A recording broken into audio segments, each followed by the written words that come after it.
안녕하십니까. 더 메시지 시청자 여러분. 저는 은평구 신사동에 있는 축복교회를 담임하고 있는 지경희 목사입니다. 오늘 본문인 창세기 26장 23절에서 24절 말씀인 이삭이 거기서부터 브에세바로 올라갔더니 그 밤에 여호와께서 그에게 나타나 가라사대 나는 내 아비 아브라함의 하나님이니 두려워 말라. 내 종 아브라함을 위하여 내가 너와 함께 있어 내게 복을 주어 내 자손으로 번성케 하리라 하신지라. 이 말씀을 가지고 믿음으로 승리하는 삶 이삭처럼이라는 제목으로 같이 은혜를 나누고자 합니다. 믿음으로 승리하는 삶 그 두 번째로 이삭처럼 성전을 사모하고 기도하라입니다. 성경에 보면 이삭의 분량이 네 족장 중에 가장 적습니다. 그렇다고 그의 삶이 실패한 삶이 아닙니다. 그는 네 족장 중에 가장 평온한 삶을 살았다고 볼 수 있습니다. 그리고 이삭은 하나님이 아브라함에게 약속으로 주신 아들이며 모리아산에서 순종의 제물로 드려졌던 인물이었고 아브라함에게 정말로 주었던 하나님의 약속을 유업으로 받은 자요 또 언제나 브에세바에서 하나님이 머무는 곳에 머물며 기도하던 사람이었습니다. 그렇게 그의 삶은 어려움보다 평안함이 있었다고 볼 수 있습니다. 우리는 먼저 아브라함처럼 진취적으로 나아가기 위해 믿음으로 결단하고 문제의 자리, 죄악의 자리를 벗어나 하나님의 약속의 땅으로 왔다면 이삭처럼 성전에 머물며 기도하며 주님의 약속을 이루며 하나님의 명령에 철저하게 순종한 사람이 되어야 합니다.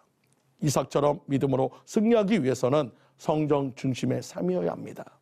이삭은 언제나 브에세바에서 기도하던 사람이었고 그 신앙의 근본은 최우선이 하나님이었고 그렇게 하나님의 명령에 철저히 순종할 수 있었습니다.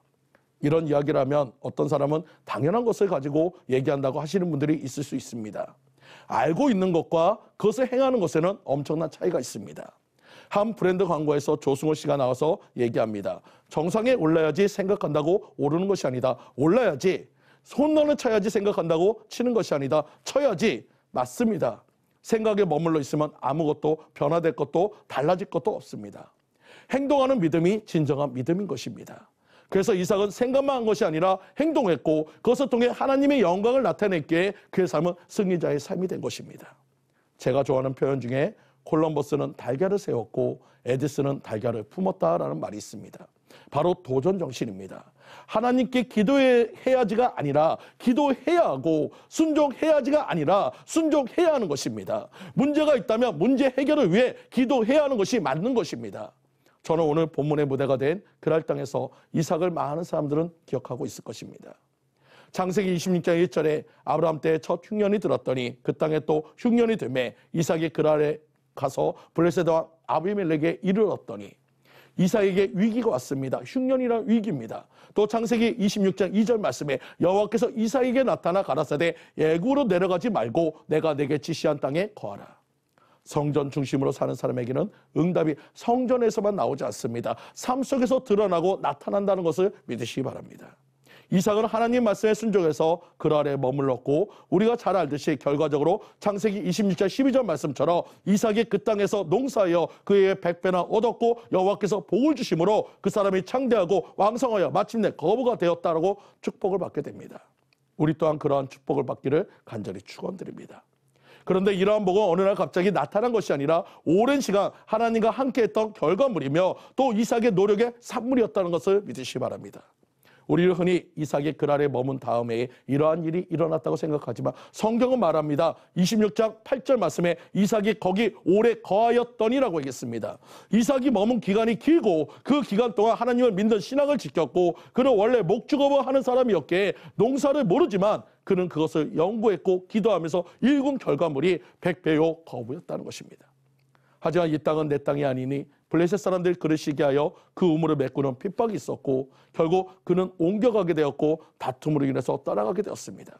창세기 26장 22절 말씀에 이삭이 거기서부터 옮겨 다른 우물을 팠더니 그들이 다치지 아니하였으므로 그 이름을 누구보시라 하여 가로되 이제는 여호와께서 우리의 장소를 넓게 하셨으니 이 땅에서 우리가 번성하리로다 하였더라.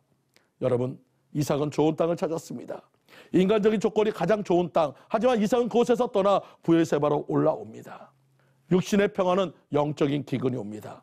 하지만 영적으로 분주하면 육신은 피곤할 수 있지만 영혼이 잘 되고 강건해지며 범사가 잘 되는 축복이 있습니다.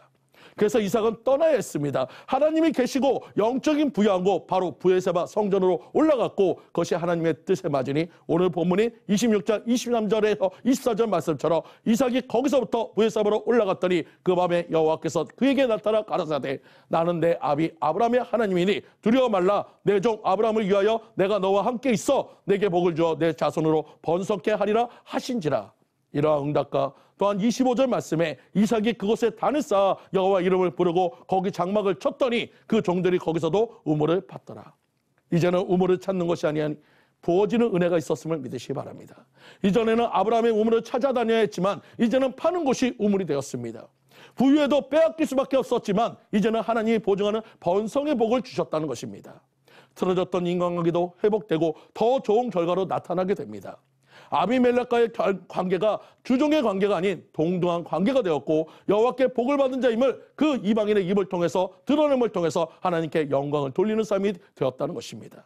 사랑하는 성도님들, 지금 어렵고 힘들다고 육신의 평안함을 추구하지 마시고 이삭처럼 성전으로 나아가 기도하고 승리자의 복을 누리시는 성도님들이 되시기를 간절히 축원드립니다. 지금까지 더 메시지 지경희 목사였습니다.